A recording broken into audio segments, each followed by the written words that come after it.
All right, well, thanks for coming out, considering everything that's supposed to be happening out there. So we're going to start out with a little centering, allowing ourselves to kind of tune in from the day. So just kind of close your eyes for a minute and take a breath, because we're coming in from everything that's been going on. And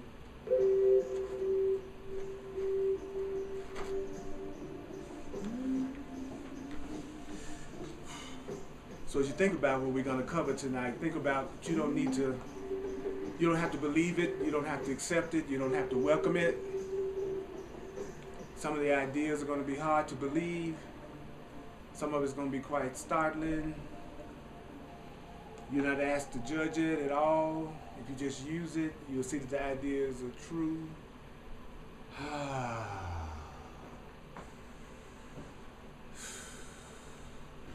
So just for a moment, I want you to just stop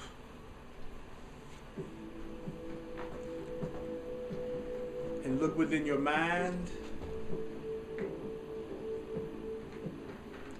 Then I want you to observe the simple day that you've been living so far. I want you to think about this day that you've been having so far. Kind of go back over it in your mind. And then ask yourself, what have you desired this day? What have you desired today? What is it that you wanted today so far?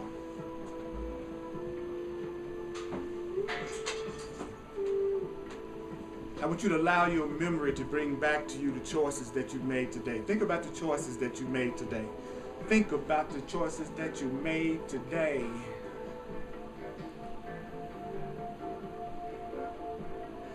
Look upon those choices. Look upon those choices for whatever feelings, whatever perceptions, whatever thoughts you may have had today. Think about some of your feelings that you've had today. Think about some of the choices that you made today.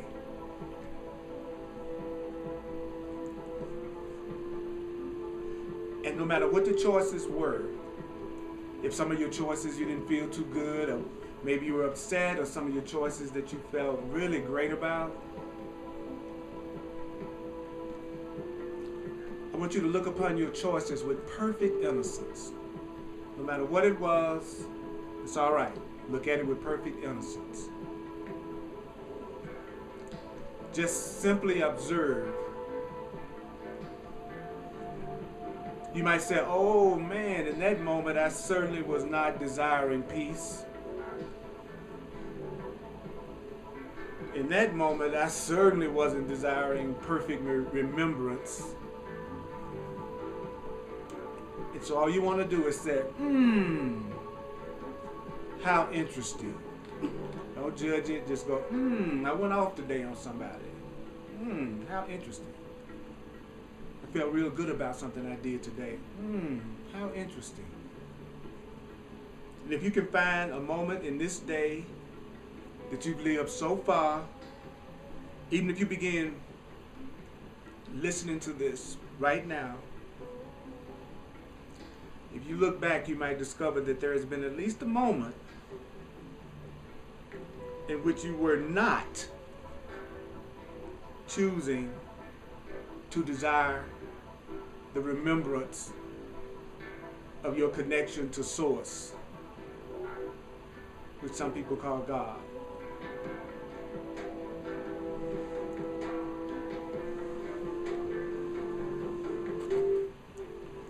Now, does that mean that you go around walking around saying all day, I desire union with God, I desire union with my Creator, I desire union with my Creator?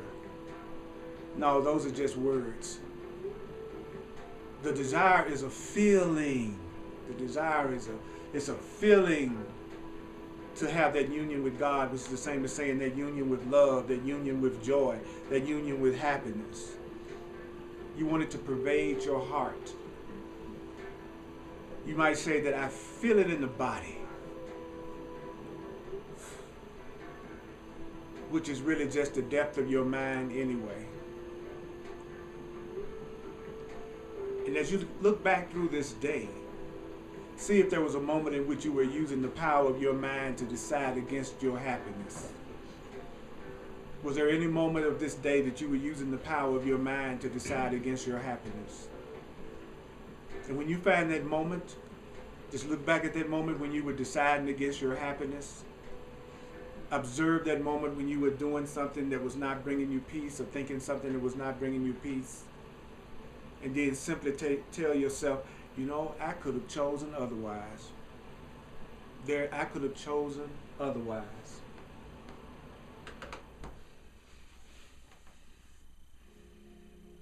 This is the simplicity, and this is the power that the truth is.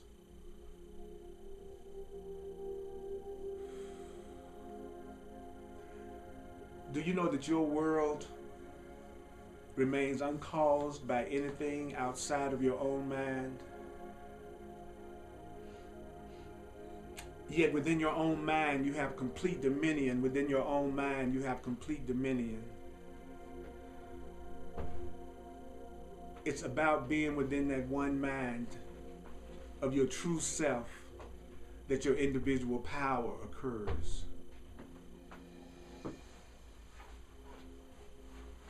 I want you for just a moment to see this one mind that we're all a part of. Look at it as you would look at an ocean.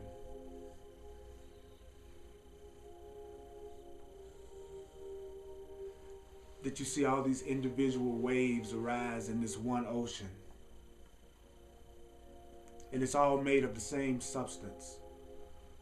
Perfect freedom, perfect knowledge of union with your higher self.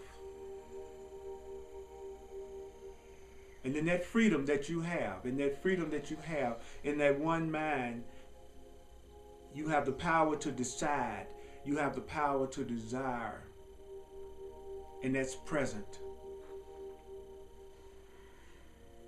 And your desire is begetting your world. That's where everything came from, including this very planet, according to the way of mastery. It all came from desire. That's where the entire solar system came from. It came from desire. This entire universe was born of desire.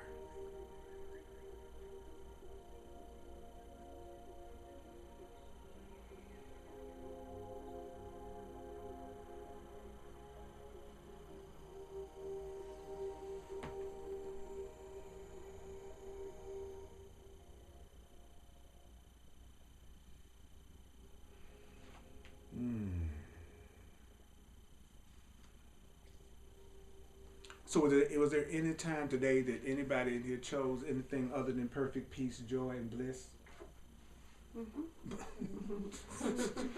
I know it might be a stretch to see if you can come up with a moment that happened. I'm going to cover a section tonight out of the way of mastery.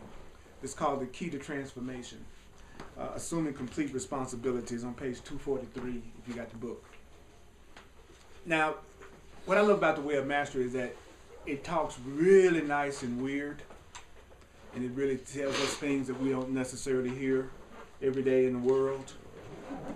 And that's why I do these classes, because it gives me an opportunity to hear another way of thinking that's different from the way that I was taught.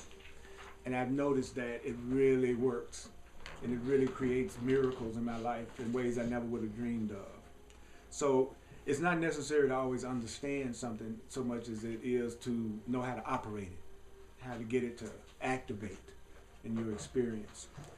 And so, so even though you may not necessarily recognize it, the key to transformation is assuming complete responsibility.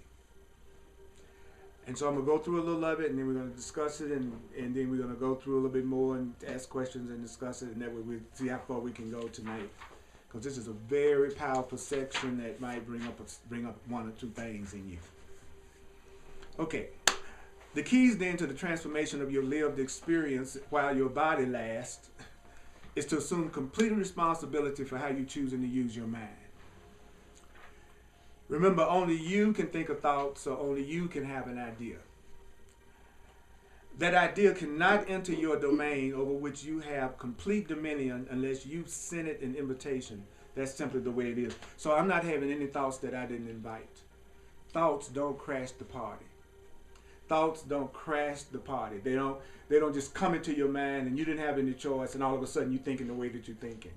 However we're thinking right now, we're thinking that way because we're inviting that particular thought. Because really I have a lot of choices about what I want to think in any given moment. So whatever I'm thinking in any given moment, it's got to be something that I'm open to and something that I'm inviting. And so it says here that it is the mirror of what God is, which is infinite and perfect freedom. So the Creator simply never deviates from desiring only the extension of love, the birthing of that which is like unto itself, you. So your will is joined with your Creator's when you decide to birth only that which reflects love, the good, the holy, and the beautiful. So my will is not really joined with the will of the Creator until the only thing I want to create and the only thing I want to give birth to is something that's good and something that's beautiful. So if I have any thoughts that's not about what's good, what's holy just means what's innocent, and what's beautiful, then my thought is contrary to the thought of the universe, to the thought of God, to the thought that's behind everything that we see. So basically everything that we see is ultimately coming from the desire for love and the desire to extend love. And anytime that that's not what I want to extend, then we're being told that then our will is not joined with our Creator. So therefore I'm out of alignment with my power. See, if I don't want to love you, if I don't want to be a conduit for love to come through you to me, then I'm not in alignment with the universe. And what I'm trying to do doesn't really have any real power. And it teaches that the reason why we make stuff that doesn't last is because the way everything is set up is that if it's not based in love, then it can't last. And that's the way that the love that created us assures that everything will always ultimately only be love.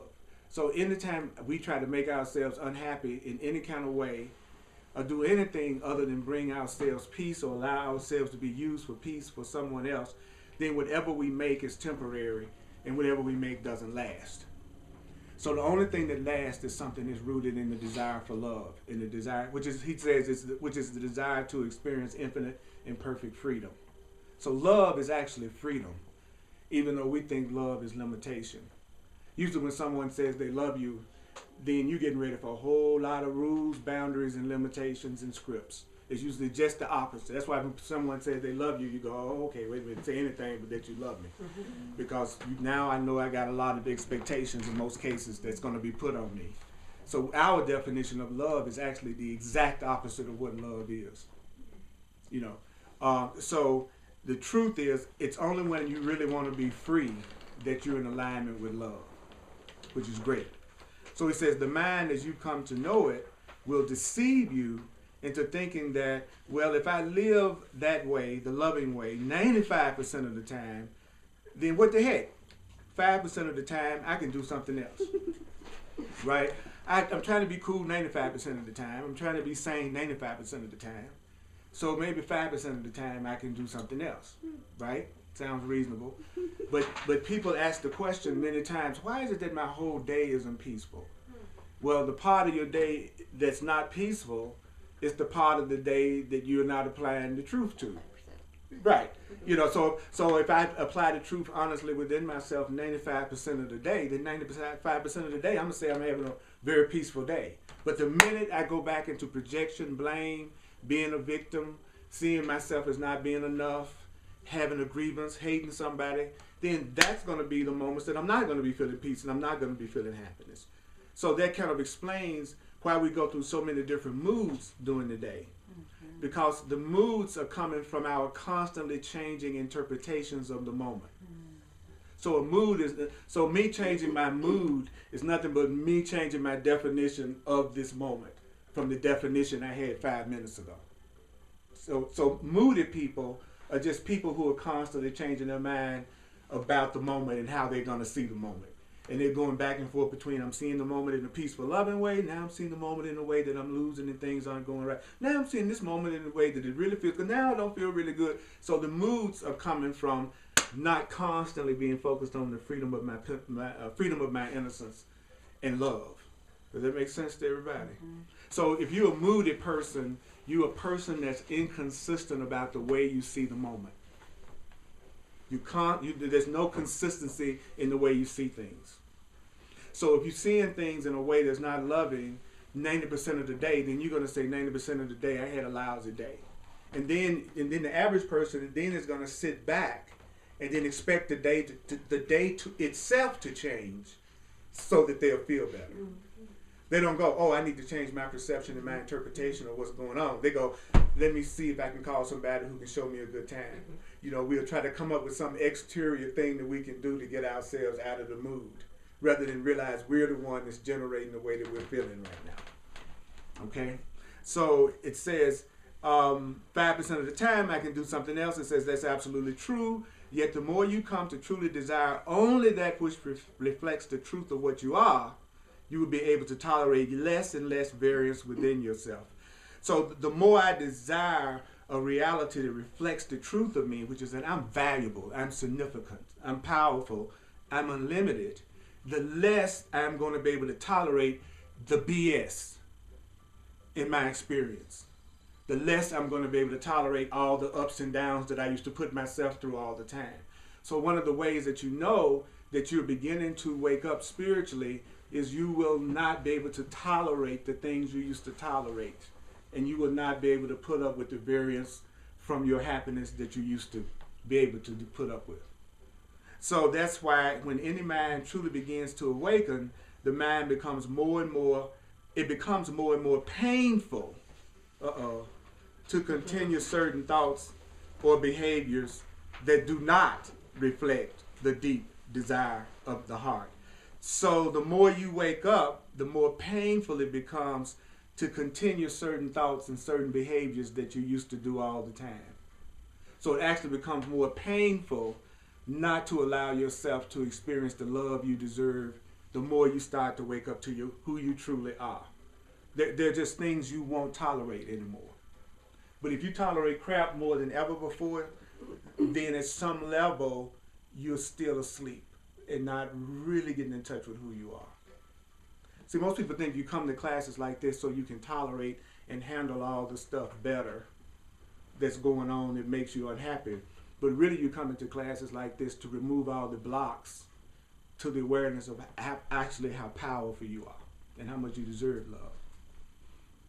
So he says that's why any mind that truly begins to awaken, it becomes more and more painful to continue certain thoughts or behaviors that do not reflect the deep desire of the heart.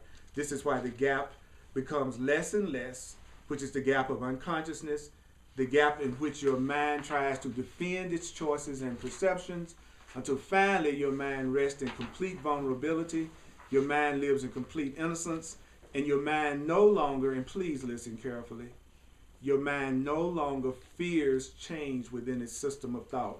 Your mind no longer fears being challenged by another mind, because your mind thirsts only for the creation of a thought system that can bring forth the good, the beautiful, and the holy.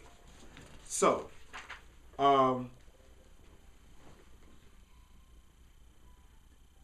any questions or comments? Do you really get that part about the more you grow, the more painful it becomes to be the way you used to be, and to do the way? That's why when somebody's really, sometimes when people, I just give you a simple example. Sometimes when people are trying to change a habit, let's say they're trying to stop smoking, stop drinking, lose weight, whatever they think they're trying to do, they'll be surprised to see their peers and their friends tempting them more than ever to try to get them to do the thing that they're saying that they don't want to do. But what they're finding is that it's more intolerable than ever when they don't do the thing that they think is good for them right now.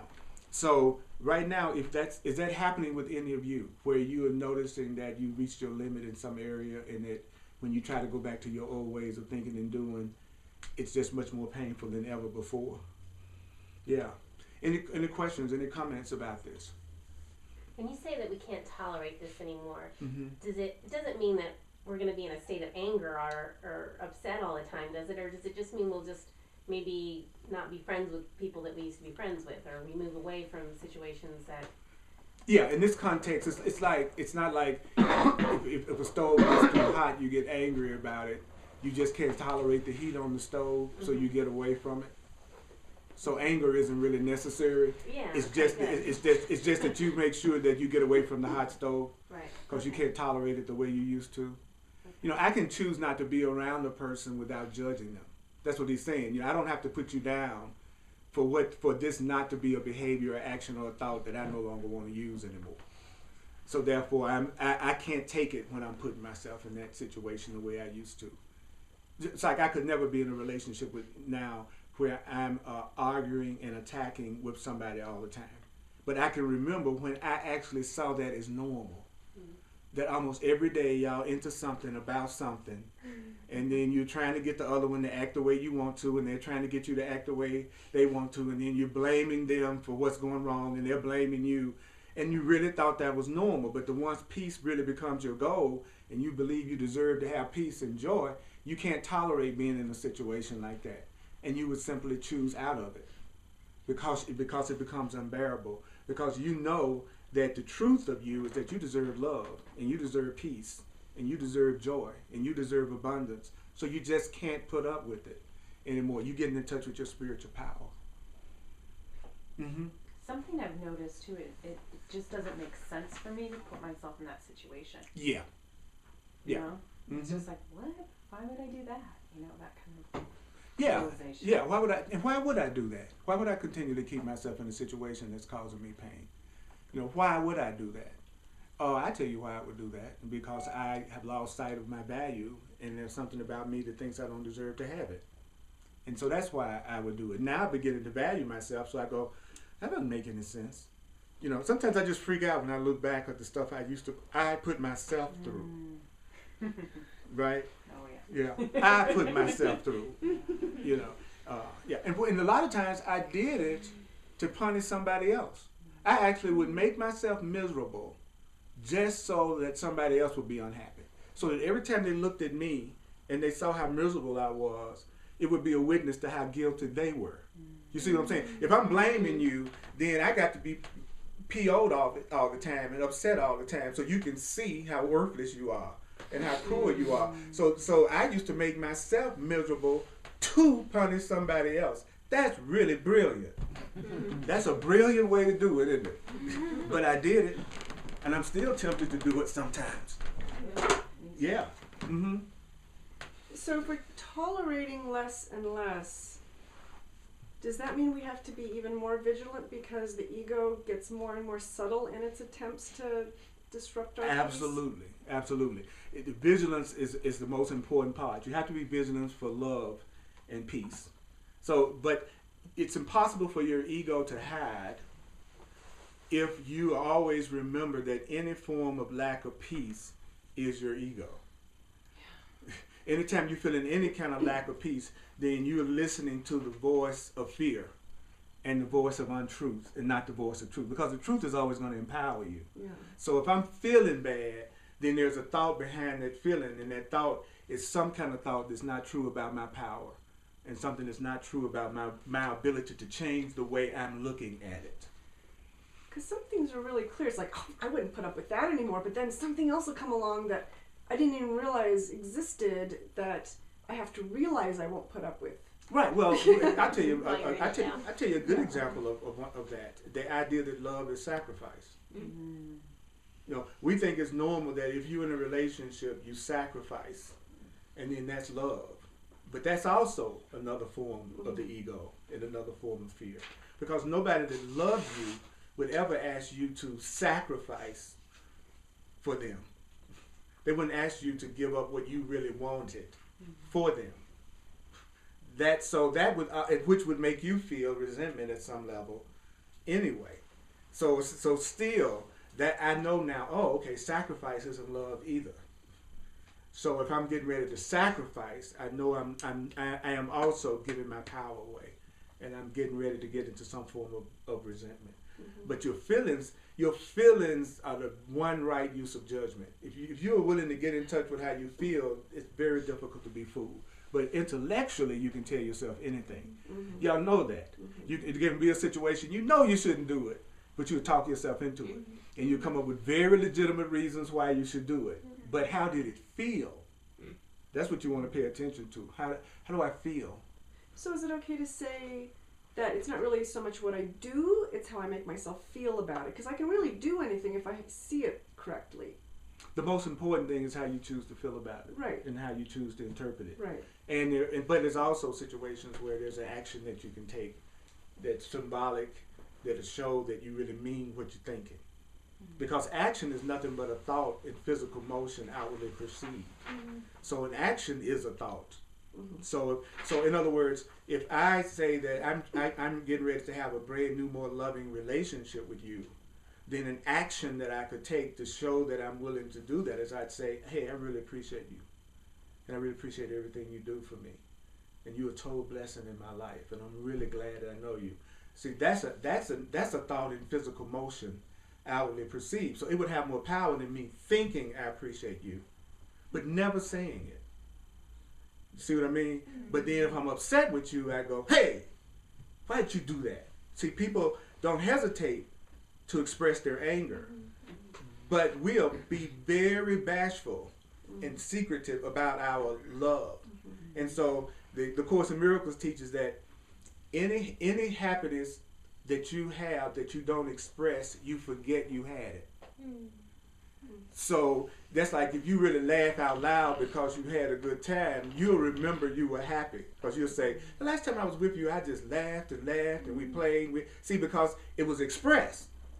But if I had a good time with you and then I didn't express it, and then the next thing I did was express what I was upset about, I would be remembering that I was upset with you. But I wouldn't remember all the good times I had with you. And that's what happens in relationships that I used to didn't like, especially when I had relationships that would come to an end. It would be the person would think that I was whatever the last experience that they had of me. It was like that would be the whole relationship. Was whatever it was that quote unquote broke us up or got us upset. I won't remember that you sat in the hospital with me when I broke my leg. I won't forget that you brought me a bunch of gifts for my birthday. I won't forget. You know what I'm saying? I won't remember those things. I'll just remember the last thing that I was upset with you about, as if our whole relationship was nothing but us being mad at each other, fighting with each other, and arguing with each other. You know? And so I'm trying to make it a point in all my relationships that I almost just drown the person in my appreciation. And how much I love them and what I appreciate you saying and what you're doing and how you're acting and how beautiful you are. And because I know that's what I'll remember about you, so that's what I'll experience more and more in my relationship with you. And then if something does come up between us, then I will be much more likely to forgive you because I'll also remember all the loving thoughts that we had. You see, but people who are afraid of love, then they are also afraid to express love. You know, and so they won't tell you they love you. They won't tell you they appreciate you. They won't show it, you know. Sometimes men especially in our society and culture today, especially the young men, they're being taught if you seem to have any compassion, love, softness in any way, then that's the worst thing that you could possibly do. So there's almost this tough, you know, it's like how can we out-tough each other, right? And so we're totally denying our feelings. And so we're out of touch with what we feel, don't know how to deal with what we feel. So when something does come up that frightens up us as men, our first instinct is to attack. Because we don't know how to deal with our emotions. So we just attack. So the more afraid a man is, then the more violent he becomes. But the ego says that means you're tough. But it just means you're really scared half to death. Right? So that's an example of what looks like strength, but it's really just fear. You know? Yeah. Anybody else before I go on to the next part of this? Good comments, good question. I love to get a chance to hear what I need to remember. So I thank you for giving me that chance. You know why? Because the more I remember it, the more I perceive it and I see it and my world becomes it. See, that's the thing. If it's our consciousness and our thoughts that's creating our experience, then we only got one real job, and that's to make sure that we're filling our mind up with as many of the thoughts that we like to see manifest as we possibly can, and getting rid of the ones that we don't. I just have a comment because I remember one time in class several months ago, I asked, because I felt like I was studying and obsessing so much that I felt like I was out of balance, and I asked you, can I study and practice too much? And you said no. But I was still feeling like, I think I am. I think I'm obsessing about it a little bit too much. And now I realize that I'm not, and I wasn't, and you can't do it too much. And I really appreciate being here and growing and learning and sharing all this with everybody, because I do feel like it's way more sane to focus on this as much as possible than anything else. And I don't have any questions about that anymore. That's awesome. And the questions are great too. You know, well, it's like, it's almost like saying, can you breathe too much? you know what I'm saying? It's like, can I breathe too much? It's like, no. But the way that most people approach the truth is that they think they should half-heartedly say it to themselves maybe one time the whole day, and then their whole life is supposed to change miraculously. You know, it's like if I think I'm responsible just one time a day, it's like I always say, no, I'm sorry, but this is a new moment. And guess what? And this is a new moment. And this is a new moment. And this is a new moment. So if I want this moment to have peace, then I got to bring the same state of mind to this moment, right? And then the next moment comes, and then I can't, the way I looked at things, this moment isn't going to fit or serve this moment. So now I got to bring the truth into this moment. And then I got to bring the truth into this moment. Then the average person goes, well, I said the truth in that moment. Yeah, that was great, but that moment's gone. So if I'm going to have peace in this moment, I got to use these attitudes in this moment. And then what's cool about it, though, is that if you train the brain and the mind to a certain way of being, then after a while it'll automatically start correcting your perception without you having to stop and say, well, should I see this as just a call for love? Or should I see this as something that I'm not a victim of? You get to the point that you go, oh, I'm not the victim of this, so I just need to ask for another way of looking at it, and I'm getting ready to deal with this differently. 90% of the issues that come up in my experience that involve other people, I never have to deal with that person in order to get the situation solved now. It's very seldom. I can't remember the last time I called somebody up to have some conversation to straighten out something between us. Because I found out that 100%, but I'll just say 99% of the time, they're not making me upset anyway. And so the ones I got that you couldn't upset me, and I could only upset myself, there's no need to talk to you about something that you're not making me feel anyway. And you know what happened? Usually whatever that person seemed to be doing that was upsetting me ended. Either they went away or it looked like they changed miraculously. And all of a sudden they weren't doing the thing that was irritating me anymore. Because I did what he's talking about here. I started to assume responsibility for it. And that's the hardest thing to get a person to do when they want to see themselves as a victim so that they can blame somebody else for what they're going through. Because it's so easy. You know, I'm hurt, you did it. That covers it all. There's nothing else to discuss. I'm hurt, you did it to me. But the conscious being goes beyond that premise and go, okay, now what's really, like when people tell me what's wrong with them, like I say, what's bothering you? And they say, well, what's bothering me is blah, blah, blah, blah, blah. Well, I know that they just eliminated that as far as I was concerned. Like whatever it is you tell me that upsets you the fastest, I know that that's just the smoke screen for what really upsets you, and you're so used to using it that it's the first thing you say off the top of your head. Because it's not the real reason why you're upset. It's not your mom, it's not your dad, it's not what happened at work. Why? Because that was the first thing you said.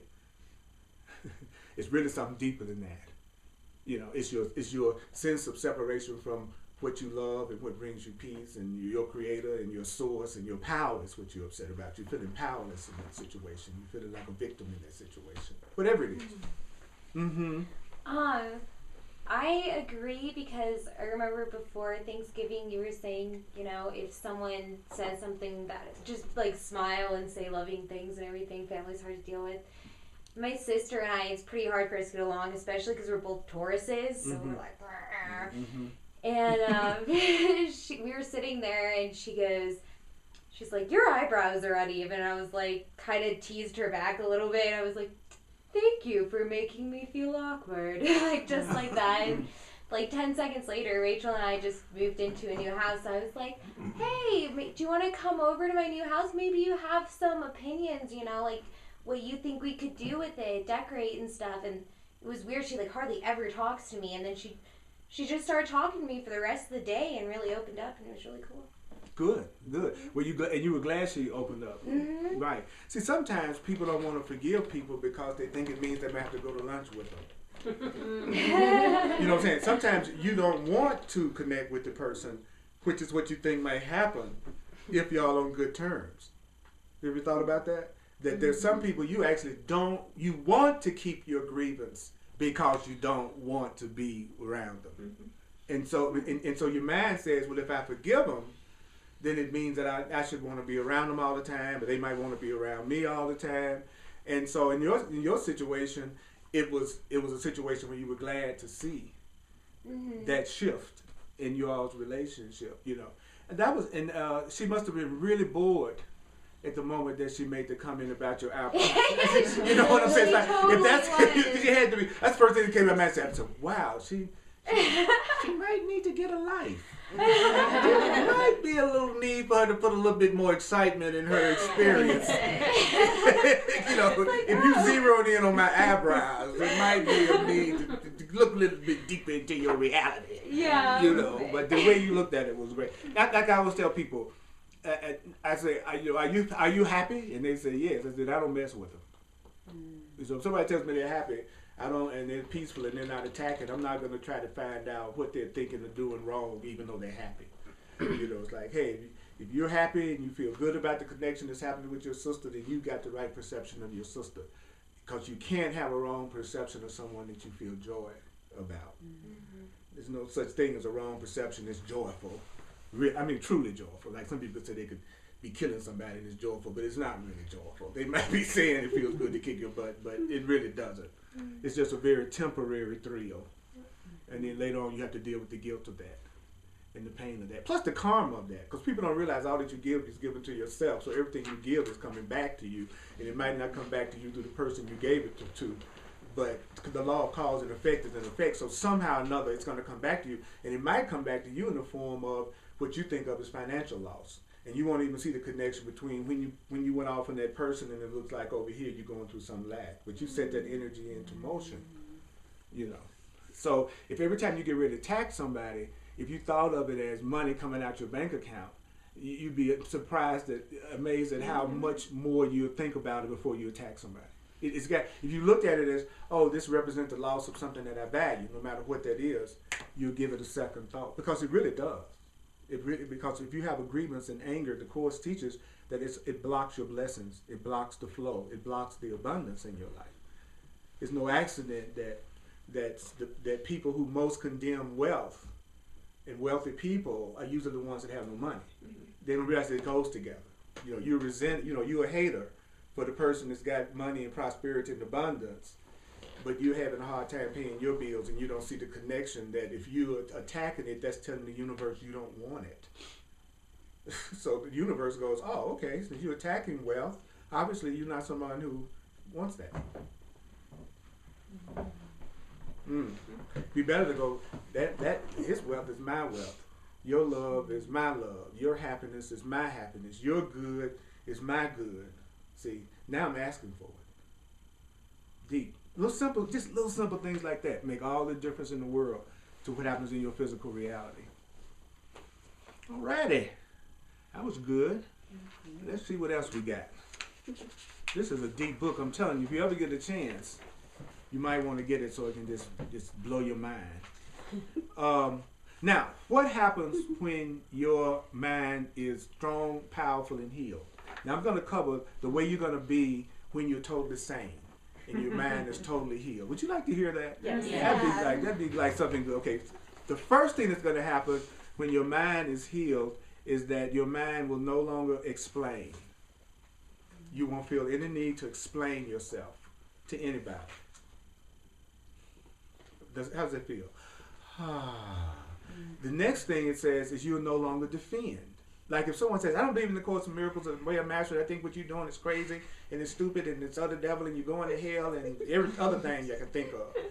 I don't spend 2 seconds trying to convince them of the rightness of my path. Why? Because my mind is healed. I don't have to defend it. Right? Then it says, you no longer seek to convince. When your mind is healed, you never try to convince anybody. I'm not going to try to convince you I love you. I'm not going to defend, and I'm not going to explain. Now, that in itself would send a lot of people over the top immediately. You mean you're not going to explain yourself? No. You're not going to defend yourself? No. You're not going to try to convince me? No. So a person with a healed mind, actually, to a person with an unhealed mind, would seem like they're cold, callous, and uncaring. Yeah. Isn't that interesting? Mm-hmm. That if you are a person who feels insecure, so you think you have to explain yourself all the time, and you're a person who thinks you have to defend yourself all the time, and you're a person that thinks you have to convince all the time, and you were around somebody who didn't explain, didn't defend, and didn't convince, you would probably get upset. Mm-hmm. Right? I used to, it says, the healed mind merely abides and gives itself over to the stream of love that would flow through it. Every idea presented by another mind becomes something to live with, something to digest, something to see if there is a jewel within it that can add to the beauty of its own expression of the good, the holy, and the beautiful. And everything becomes a grist for the meal. So let's make that practical right quick, okay? What that's saying to me is, if you present an idea, my mind is healed. So you're telling me something, and you're telling me what you think, and you're telling me what you feel, right? He says, every idea presented by another mind becomes something for me to live with, something for me to digest, something for me to see if there's some kind of jewel in it that I can use to bring more beauty and more love into my life. So I'm listening to you, but I'm listening to you from the standpoint of what can I get out of what you're saying that can benefit me and make me more loving?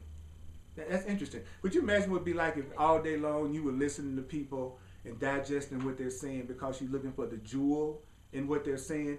See, like if you're a teacher, play this kind of role that I'm playing, a lot of times what you feel is that people are listening to you not necessarily to get the jewel out of what you're saying. They're trying to find some flaw in what you're saying. It's like I'm listening to you, but I'm trying to find one thing out of what you're saying that I don't agree with and that I don't understand and that I can, feel some type of opposition to. So it's almost like you're being tested. You know what I'm saying? It's like, I hear you saying that I create my own reality and I could therefore have whatever I wanted. Now let me find out, well, what about the starving children in Africa? Did they ask for that? You see what I'm saying? I'm looking for, how can I disagree? How can I not join with you in that idea? Instead of looking, wow, he said that I create my reality and I'm responsible for how I feel. So that means that nobody else can really make me feel unhappy except me, which means I really could feel peaceful all the time if I could get in touch with my own thinking. You see the difference? In one case, I'm listening, how can I join with you? And then in the other situation, I'm trying to find a justification for not utilizing what you said. Why? Because I don't want to friggin' change. That would take effort. I'd have to do something different. I'd have to start disciplining myself. I'd have to start making new choices. So it'd be much easier for me to just disagree with you. Then I could just stay the way that I am. but I'm also going to keep the same experience that I'm complaining about. Because the Course teaches that when most people ask how they can improve themselves, what they're saying is, how can I stay exactly the way I am without incurring the suffering that entails? It's like, really what I'm asking you is, how can I stay just like me, just like I am, but start to get a different result in my life? I don't want to change, but I want more love. I don't want to change, but I want more friendly people. I don't want to change, but I want to see my life really start to make me happy. So tell me how that's going to happen, Earl. That's what I'm here to do. How can I not change and be different? And because if I'm going to be different, I've got to change my way of looking at things. Right. So that's what time that is. So if I'm listening to you, I'm listening to you. When I listen to people now, I'm not listening from the standpoint of how much of what you're saying can I disagree with. I'm listening in terms of how much of what you're saying can I agree with, so I can join with you. Yeah. In effect, even if I'm doing it subconsciously, you're talking to me, and so I'm looking and saying, yeah, that's a cool idea. I think I use this, and that. Even on a subconscious level, because we are connected, you're going to pick up that I'm happy with you and I'm returning love to you, and then all of a sudden you're going to be looking for me to say something that you can use. And then all of a sudden we just raised the bar. We're raising the bar. Yeah. Right. Because that's the purpose of a relationship, is to uplift each other. That's the only reason. I'm not going to be in a relationship that we're not uplifting each other. Because that's the only purpose for being in one. If it's not gonna improve both of you in some way, what's the friggin' point? But most people are getting in relationships for security and pleasure. They're just looking for pleasure, not enlightenment. And so, but when you start to spiritually mature, you go, well, I can have pleasure and enlightenment. It doesn't have to be an either or. Because I'm looking for what you're saying that I can join with, because you are me, you are God, you are me, talking to me, because we're all one. So I want to hear what I'm saying to myself. That's how I get in touch with all of my thoughts, is realizing that everybody represents all of my thoughts. All of you represent my thoughts. That's why I see you. You see me because I represent some thought in your mind, even if you didn't know you had it. You probably didn't think you had a black thought.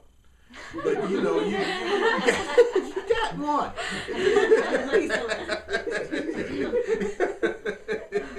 It's here. Yeah. I just have another example I want to Cool. share, because my son Brandon is a server at Chili's, and he got a customer yesterday who was telling me about who came in who was looking kind of upset and kind of down, and he asked him what was wrong, and he said, oh, the world's becoming too gay. And Brandon was like taken aback, because he didn't even realize there were people out there who had such charge around that. But he wanted to share the goodness of who he was, so he said, well, then you came to the right place and to have a good lunch, and I'm going to take good care of you. Instead of pulling out the negative of what the guy was saying, Brandon wanted to make him feel comfortable and cared for. And that's great. And he was looking for the jewel out the situation. He was. Yeah. That's what he was doing. Rather than he didn't go into convincing, he didn't go into explaining. No. He didn't go into defending. No. And he didn't go into convincing. Yeah, even though he didn't agree with the guy, but he didn't. Well, the thing of it is that basically there was nothing that he was probably going to say to the guy that could change the guy. Think about your own life.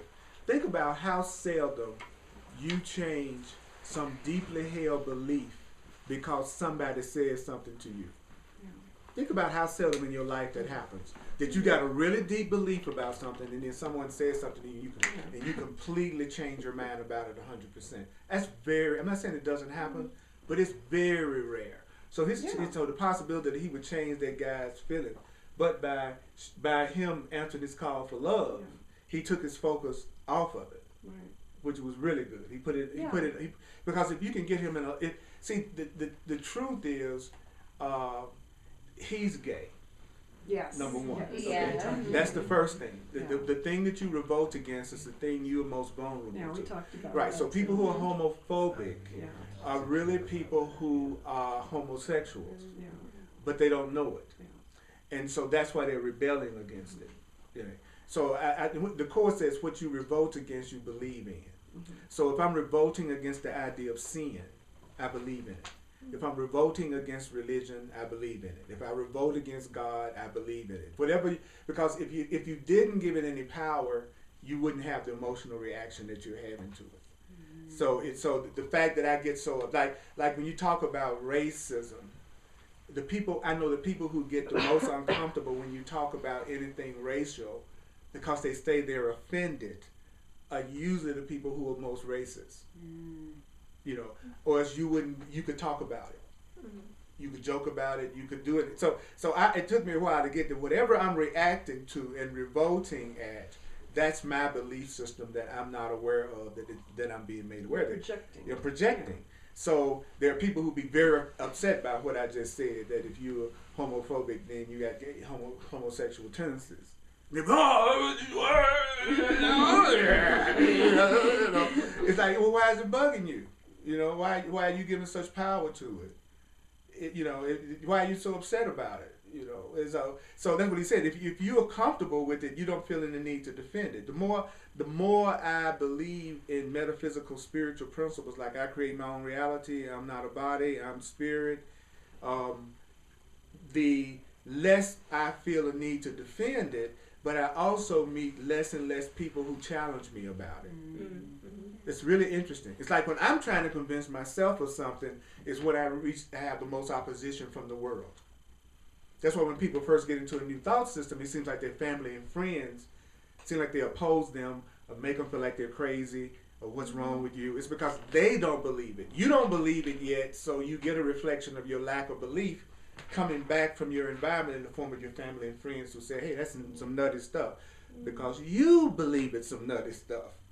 So they reflect it back at you, but you're denying it because you say, hey, I'm really getting into this.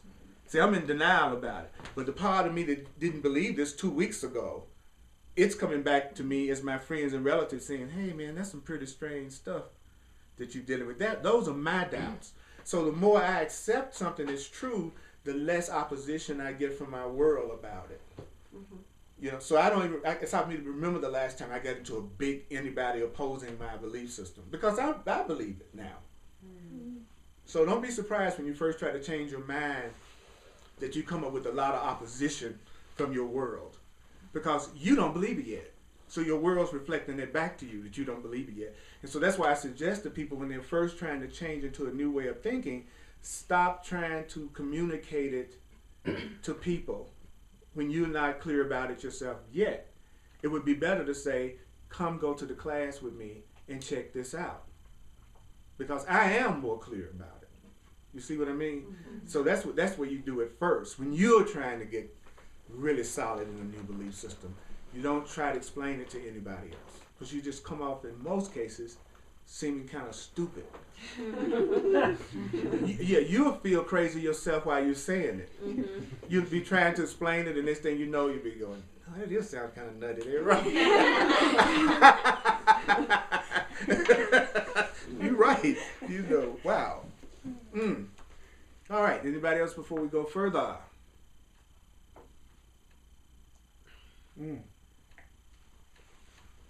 The person who upsets you the most is your greatest opportunity. You should be most grateful for the people that upset you, because the people that upset you are getting you in touch with things that are unhealed within yourself that you need to let go of, that you would never be aware of if you were with somebody who didn't upset you. So the people who don't upset you, that's wonderful that they're peaceful people in your life like that, but they don't get you in touch with what you need to heal. It's the people that trigger you that get you in touch with what you need to let go of in order to be happy. That's why they say that one of the mystical teachings is that before we enter into this realm, the beings that we have the most love for, we get together and we decide what we're going to learn, and then we set up the scenarios before we get here. And usually the person who plays the role of your enemy is actually the person who loves you the most. Because they love you so much, they're willing to play the role of your enemy in order to get you to heal certain things that you need to heal, or to learn certain things that you need to learn. That's deep, isn't it? It puts a whole new meaning to love that enemy. What process is it you're talking about? No, I'm saying it's some mystical, metaphysical teachings, because I've been in this kind of stuff for years. It's a very common kind. When you study a lot of this stuff, one of the things that it teaches is that before we are born, we choose the general circumstances of our existence to learn certain lessons in order to evolve, which kind of makes sense to me. You know, if you're going to be a doctor, they give you a curriculum that you have to learn, right? And free will doesn't mean you can determine the curriculum.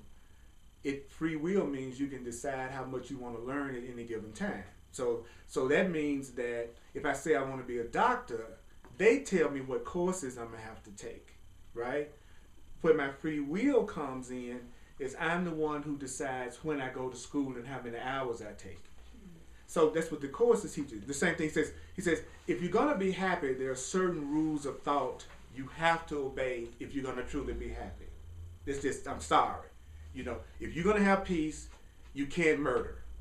You know what I'm saying? That's not going to bring peace, right? So there's certain rules of happiness. He says, but how many of them you learn and how quickly you learn it, that's up to you. That's where your free will comes in.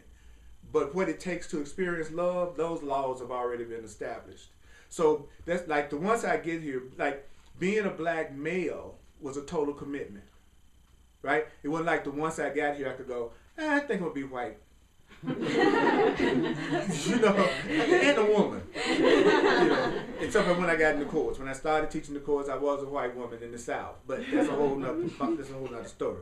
But the point is, so you still had free will, and it was still by choice, even though it looks like it wasn't now. So suppose everything was your choice. Your parents were your choice. Your sex was your choice. Your race was your choice. The general conditions you were born into were your choice. Because of those conditions, it created you learning certain lessons and having to evolve in a certain way and really learn how to be compassionate or really learn how to be loving. You know what I'm saying? If you choose to have a brother or sister that's physically challenged in some way, then there's some lessons that you're going to learn in being more compassionate with dealing with your physically challenged or mentally challenged brother or sister. In other words, it's almost like we set up the situation so we have to evolve in certain ways. Now, if that's true, let's just pretend that's true for a minute. That would get rid of 90% of our grievances. If I was to go, my father had a problem with alcoholism when I was growing up. But suppose I knew that, which made me learn certain things about how I thought I wanted to be when I grew up, right? So growing up in the household dealing with that made me make certain decisions about myself and how I wanted to deal with those kind of things. So my point is, if that was our soul contract, what do I have to be angry at my father about? He played his role perfectly in order to make me the person that's sitting right here today, because that all figured into what made me the person that's sitting in front of you today saying, I want to love you and I want to have peace with you and I want to wake up with you. It was because of my past that I'm sitting here, right? So how could my past have not been good for me? How could my childhood have not been a good childhood for my spiritual development if it brought me to the point that I'm trying to be more peaceful than most of the people that I see? So if I looked at it like that, I wouldn't have a grievance against my father. All right, so I don't have a grievance against my father, then I don't have a block to my miracles and to my blessings, which is what my grievance against my father would do. Mm-hmm. It would block my good.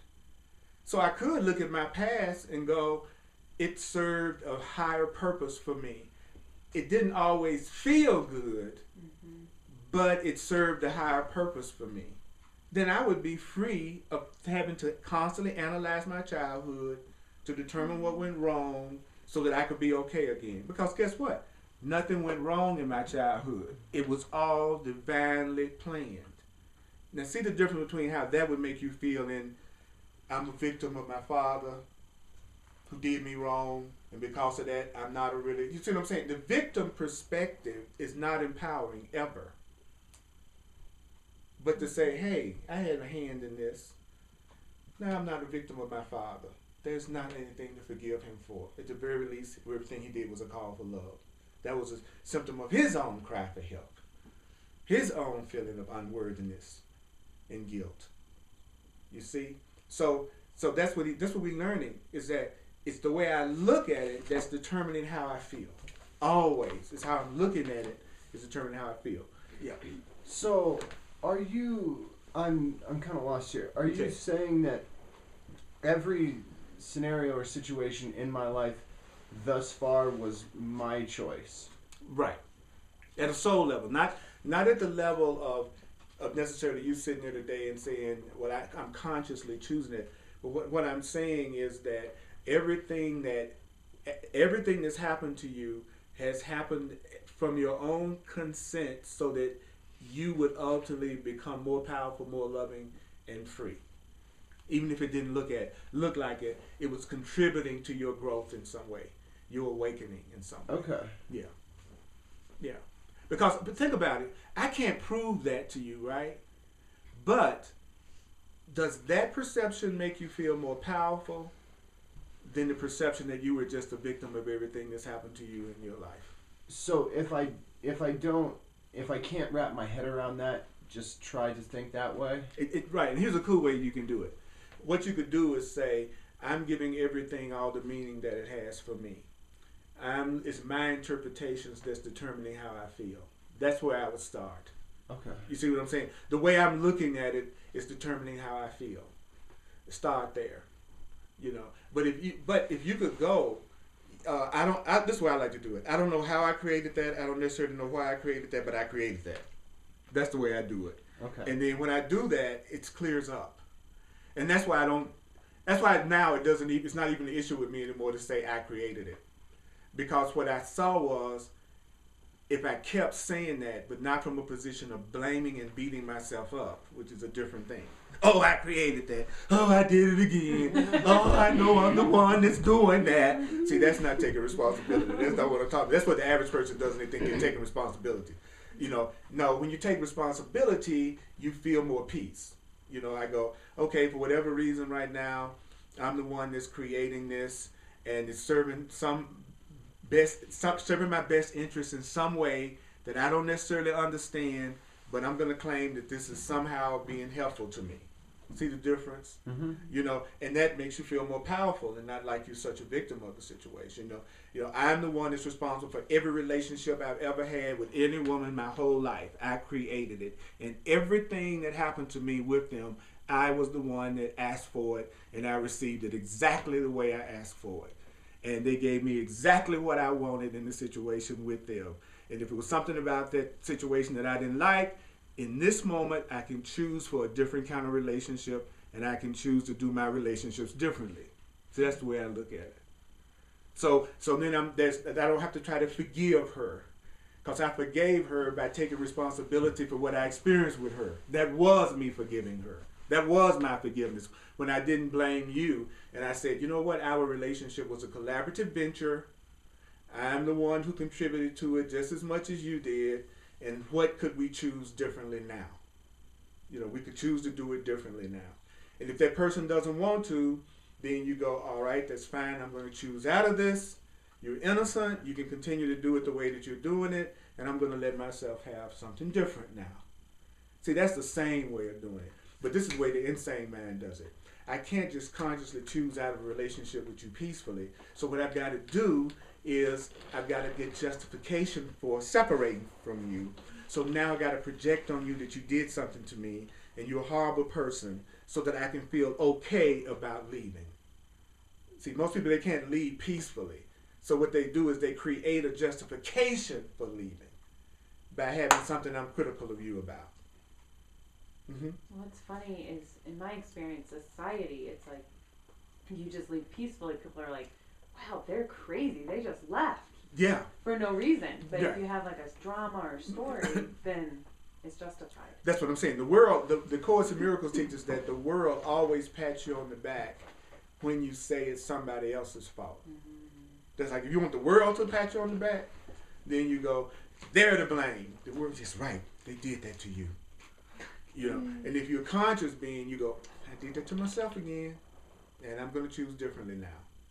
I did that to myself again, and because in the beginning, your old orders from the kitchen are going to keep coming at you, even though you put in a brand new order, but you already put in the old order. So they might bring the old order, and you have to say, oh, I want a new order now.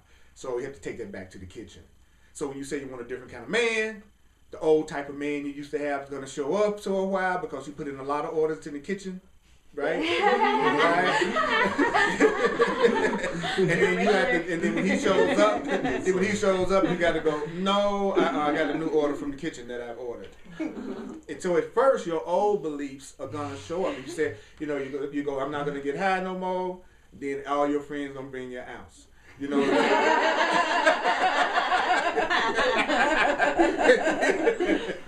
This is hypothetical.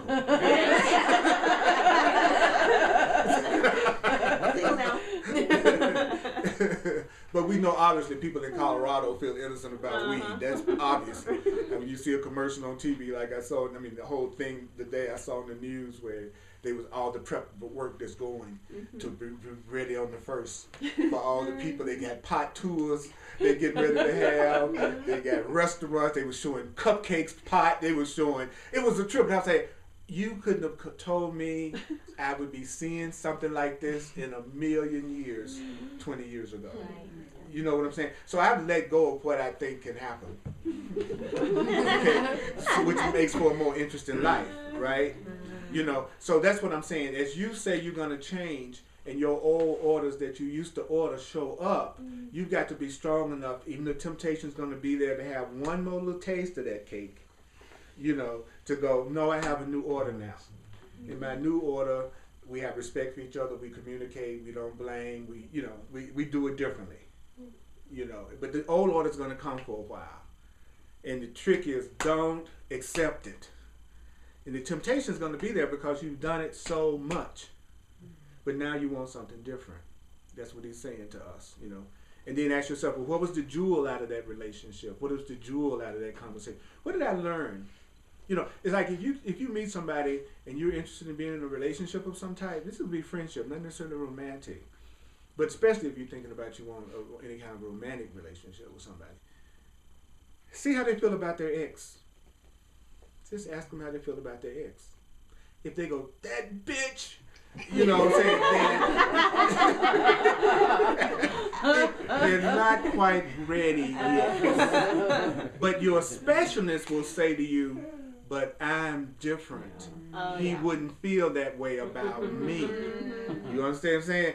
But no, that's your proof that he would feel that way about you. Because he still sees her as the reason for his unhappiness, and he's not asking what did he do to contribute to it. You follow what I'm saying? So that means this person has some baggage, and you're getting ready for it. Right? It's you. Once you start to break up, it doesn't take anything more than 15 minutes of really intense conversation to know whether or not you're compatible with somebody. If you know yourself, and you have really been studying this stuff, all you have to do when you meet somebody is try to be interested instead of interesting. Most people try to be interesting, not interested. What do you think? What do you feel? How do you look at that? What do you think you've learned the last year? How do you feel about religion? What do you think about God? What do you like to do for fun? And they'll be like, wow, he's so interested in me.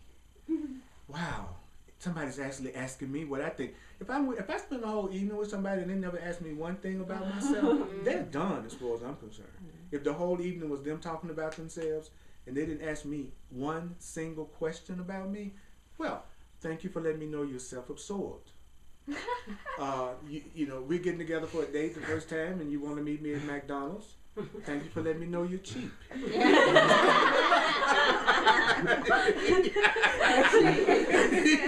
know, I don't have to be psychic. I just need to have my eyes open.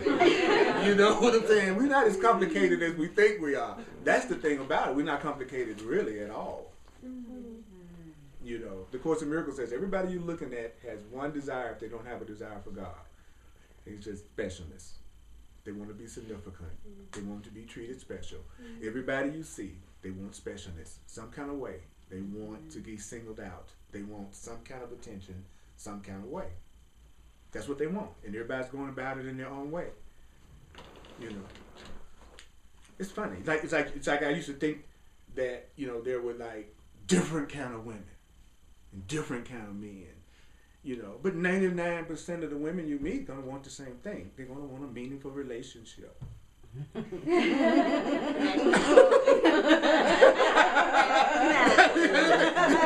going somewhere. And usually with some form of sexual monogamy. You know, so how are you really different? Yeah. You know what I'm saying? That's all of a sudden, like he says, we're not really that different until we get in touch with who we are as unique individuals. Then I become different when I'm being true to myself. You know, so I'm not saying that's a negative thing. I'm just saying that as you begin to wake up, you realize that people aren't really that different. That's an illusion that you think people are that different. They want the same thing. They want significance. They want to feel needed. They want to feel important. They want to, you know, so if you get involved with anybody, that's what they're going to want to do. And if you have any kind of physical intimacy with anybody on any kind of regular basis, there is a bonding and an attachment that's going to happen. I don't care how much you say you're having a good time and you're taking it lightly and we're not going to be too serious.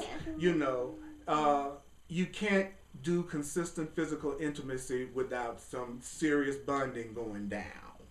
So you know what I'm saying? So you get to the point you understand these things, then you start asking yourself before you get involved with somebody, you know, is this somebody who really shares my values, my purposes, what it is I want to accomplish in my life, and can we accomplish this together? All of a sudden, you're much more interested in their mind than you are their body, because their body comes with their mind. It's very seldom that the two are separate. That's my experience. So you don't have to try to get the body. They're going to throw the body in. Once the heart and the mind is, you know, you in love with me and you're going to give me your body. I ain't got to try to get your body. You probably be trying to throw it at me if you in love with me. So to seek the body doesn't really make a lot of sense. You should be trying to connect in the mind and the heart, because the body is coming, you know. So it's after a while, when you begin to wake up spiritually, you just start to just see all of the different relationships, sex, money, your whole perception of all of it changes, because you realize that you're only having it the way you really want it, but you just didn't know that you really wanted it that way. And that's what shocks you. You go, wow, there was a time that's what I desired, because that's what I experienced. So at some level, that must have been what I really wanted. And so instead of arguing with that, you go, okay, I admit that I did, like you said earlier, see it with innocence, digest it, honor it, and then go, but what do I want now? That's all. You don't have to drag yourself through the mud about what you did in the past. It's what do you want now? Yeah, you had your hand up. So one of the things that I struggle with in some of the teaching is, or that I need some clarity around, is that, so let's say I'm ordering up someone who triggers me, okay, and I keep doing it and keep doing it. So on the one hand, this may be an old pattern, but then on the other hand, you're also saying that the people who trigger me the most are the people who I'm learning the most from, and that I'm getting the most, that I'm learning from, and that I'm able to see what's going on with me and grow from.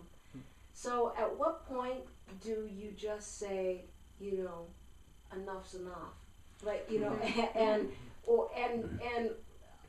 also this, you mentioned you make peace with someone finally who is this big trigger, and then you're like, okay, this is all good, and then they call you up and want to have lunch, you know, and so then they're back in because you've made this peace, and yet, so I, and do you understand what this conflict is for me? Well, because I feel peace and because I feel innocent, I would also feel peaceful and innocent about not going out to lunch. You know, it's like it's perfectly okay for me to choose, well, thank you for that invitation, but I think I'm going to pass on that right now, but I really want you to, you know, have a great time, and I hope everything goes fine with you. But you know what I'm saying? It's like, it doesn't mean I have to go out to, as a matter of fact, because I feel so peaceful, I can be honest without being defensive. So actually the feelings don't get hurt because my energy isn't an energy of rejection. It's just an energy of I'm choosing something else, right? And then when I said that about, except for little questions, when I said that about the people who trigger you, you're learning from, I also said at the first part of it, that the people who don't trigger you are also serving a really cool purpose of allowing you to experience a lot of joy and a lot of peace. So I'm just saying that both people are equally important. But it's not like the person who triggers you is more invaluable to you than the person that you're feeling love. Because actually, the person that you're experiencing, you're giving yourself the love and peace with, makes it easier for you to handle the person that's triggering you. See, it's the people who have no love, what they think of as no love in their life at all, that have the hardest time handling all the stuff that comes up. But if you have got lots of love in your experience and joy, then when those hiccups do come up, you handle them better because you do have joyful things. That's why I tell people, if there's anything in your life, no matter how odd and silly it may be, that brings you pleasure, you owe it to yourself to do it. Because it's in those moments of pleasure that you allow the healing to occur, because you've taken your mind off of it long enough to let it be healed. Like sometimes the reason why people's desires don't seem to manifest is that they never release it to manifest, because they're harping on it all the time, which means that sometimes it means that they're afraid that it won't happen, and they're so afraid that it won't happen that they have to focus on it all the time. You see, where actually when you can focus on it and then take your mind off of it, then that's releasing it. You know, like those old time cameras that I don't know if y'all remember any of that, but I'm old enough to remember, where you take a picture and take 60 seconds, you pull it out the camera, then it develops. See, we don't ever pull it out the camera, so we don't give it a chance to develop. You know, you don't focus in on it and then let it go so that it can manifest. You just stay obsessed with the manifestation that you want. So that's why it's almost good, if you want to manifest, to have at least two things you want to manifest. So while you're focusing on one thing, you're releasing the other one to manifest. And then you switch up and you focus on the other one, and that's releasing the other one to manifest, rather than constantly being worried about the one thing that you're focusing on that you hope that happens, which is more exciting to have variety anyway. I just wanted to add to that, in any art class I've done or choir, things like that, when we're like trying to learn something really hard, and you take your mind off it for a minute, I've always heard the best time to do that is just seriously 15 minutes, just like a nap. That's 15 minutes, do That's something right. else, and then come back, and all of a sudden your brain's like a sponge again. And the same thing about anything that's bothering you. You get off it for a minute, you go out and take a walk. And anybody that's a nerd like I am knows that that's true when it comes to computers. Like if something is driving you crazy with a computer, and you just shut it down, or you walk away from it for a while and leave it alone, you'll be amazed at how you can just reboot it and the whole freaking thing will work, and you couldn't figure out what was the problem or whatever.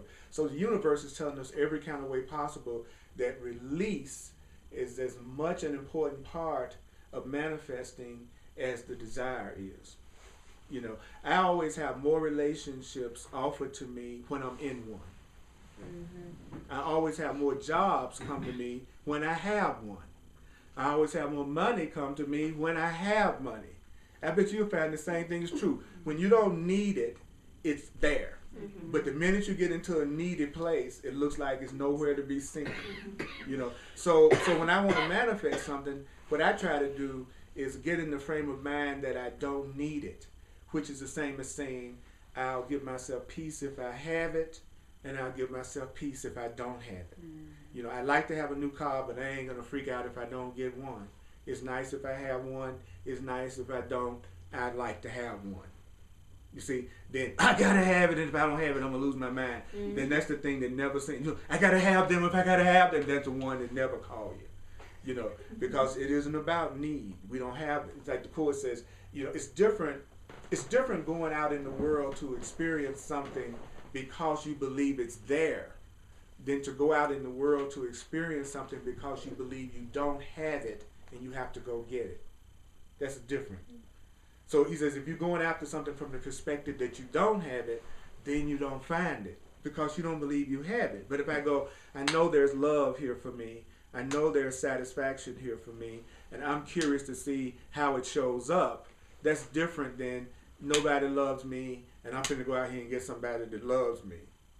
I know someone loves me and I'm going out here to meet them. That's two different things. Two different things. Because I created it in myself, and so it has to be out there. That's what's so cool about it. If anything I want to experience to other people, I try to acquire that quality myself. If I go, I want to be around more exciting people, then I go, okay, what can I do today to be more exciting? For that to make me more exciting. Because boring people always want to attract exciting people who no longer bore them. And they'll react, but you're boring. The exciting people don't want to be around you.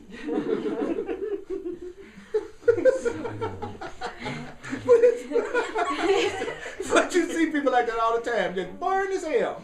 Be like, I know, I want some excitement. But you're so unexciting. But that's why I want somebody exciting. The Course in Miracles says, be what you want to have. Whatever you want to have, you be it, and it'll show right up. Show right up. Okay. Woo! Okay, it's time to stop. Let's acknowledge that. We did it again. Yes. Don't forget to sign my contact list if you're not on it, because with the weather coming up like it is, it will be good if I can somehow let you know if for some reason the class isn't happening. As well as you see me videoing these, I send links to these on YouTube out to the people on my contact list. So you get a chance to see the class again and watch it on YouTube. Because I put all my classes on YouTube and all my classes on my website, earlpurdy.com. So I got over 700 videos on YouTube of my classes going back to 2008.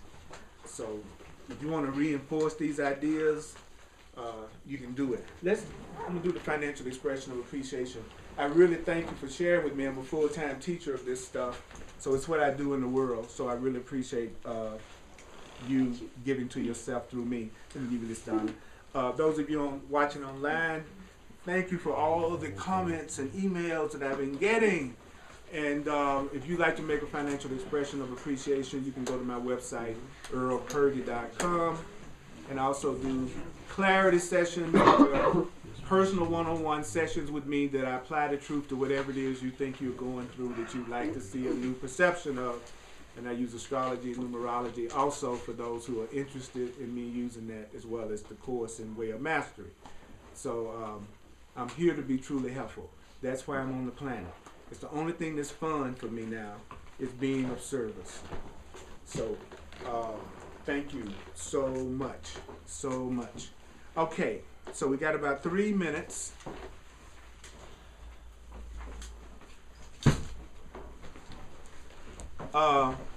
Okay, so this is really cool. Let me do this with you. Just close your eyes one more time and just relax. And remember that you deserve to be happy. And no matter what you went through in your childhood or your past or even today, try to just playfully adopt the attitude that it was all part of a divine plan for your life, and that everything that's happened to you is being planned for some sort of a greater good, even if you don't necessarily understand it right now.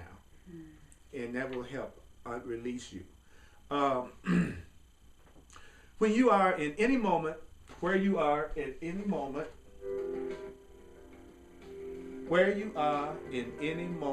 becomes a divine gift, literally dropped in your lap as an opportunity to enjoy the remembrance that you are one with love, with God. I'll say it again. Where you are in any moment becomes a divine gift, literally dropped in your lap as an opportunity to enjoy your remembrance that you're one with the universe, that we're all one with each other, that we're all one with God.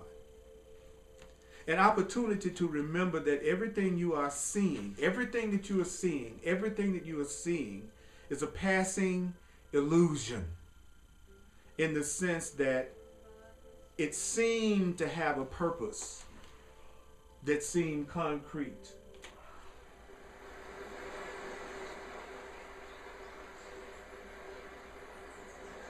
But your old purposes are dissolved and gone. So ask yourself, where did the world go? I used to think the world was a fearful place.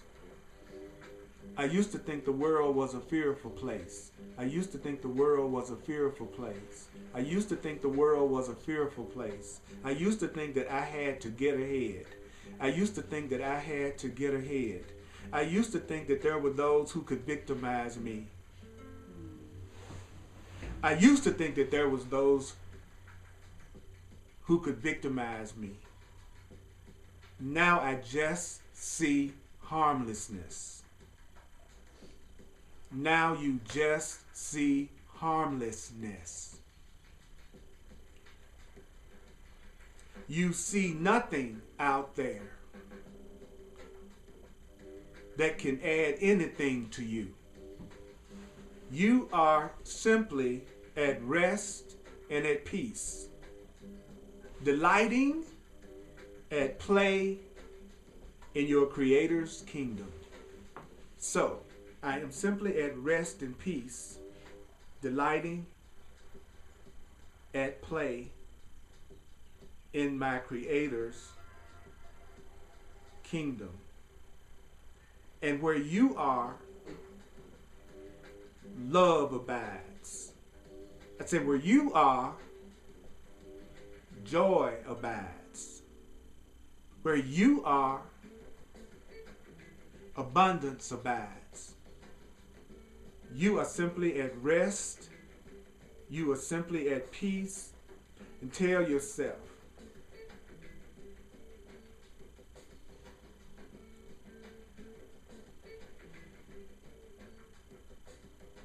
everything is for my own best interest. Everything is for my own best interest. Everything is for my own best interest. Everything is for my own best interest. Everything is for my own best interest. Everything is for my own best interest.